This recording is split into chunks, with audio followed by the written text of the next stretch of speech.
Village Chilantembo 2, situé à 55 km de Likasi, sur la route de Lubumbashi en direction du barrage de Mwaringusha, dans la province du Haut-Katanga. Le mémorial inachevé est érigé sur le lieu, symbole d'une fin tragique de Patrice Emery Lumumba, Mpolo Maurice et Joseph Okito dans la nuit du 17 janvier 1961.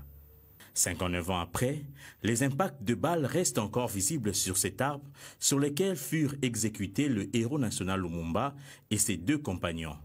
Professeur Toussaint Chilombo, homme politique et ancien ministre des médias, s'y est rendu. Nous sommes allés à sa rencontre en plein exercice de son métier pour revivre cette partie de l'histoire. C'est une curiosité qui, par ma modeste personne, peut permettre à ce que beaucoup de personnes aillent découvrir l'endroit où Patrice Emery Lumumba et ses compagnons Polo et Okito ont été assassinés. L'endroit se trouve dans la province du Haut-Katanga, en pleine brousse, où, pour tout passant, est surpris de voir, de trouver un avion Dakota, qu'on appelle communément DC-3, en pleine brousse. C'est ce qui a attiré mon attention. Dakota DC-3, c'est cet avion de type militaire qui a transporté Lumumba et compagnie de Mwanda à Elisabethville, actuelle Lubumbashi, jusqu'à Chilatembo pour exécution. Pendant le vol, Lumumba, Mpolo et Okito étaient enfermés dans les toilettes de l'avion. Le dernier voyage de Lumumba part de Tisville, aujourd'hui Mbanzangungu, à Lukala, de Lukala à Mwanda, et c'est de Mwanda qu'ils ont été embarqués dans l'avion avec pour destination Mbujimai, Bakwanga à l'époque. Il s'est fait que Kalonji Mulopwe, Kalonji Ditunga, a refusé que cet avion puisse atterrir à Mbujimai et l'avion a été détourné à Lubumbashi, malheureusement pour une fin tragique de Patrice Emery Lumumba et ses compagnons. Les coups de balle avaient éveillé la curiosité du chef de village et de son fils.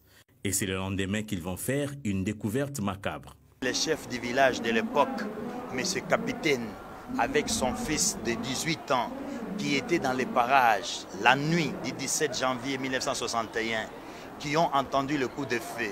Ils sont venus et ont découvert les corps. M. Capitaine, en bon chrétien qu'il était, est parti dans un monastère qui n'est pas loin de ce village. Il a donné l'alerte. Les prêtres chez qui il est parti donner l'alerte ont averti le pouvoir d'Elisabethville, Lubumbashi aujourd'hui, et ceux-là, les Belges et le pouvoir de cette époque-là, sont venus à la hâte là, dans l'après-midi du 18 janvier pour déterrer les corps, les découper en morceaux, les mettre dans des fûts et les amener à l'usine d'acide de l'usine de Chituru à Likasi pour fondre les corps dans l'acide. C'est dans cette usine à acide que les 3 corps découpés, dont celui de Lumumba, seraient fondus, hormis la dent gardée par l'un des Belges qui conduit cette opération.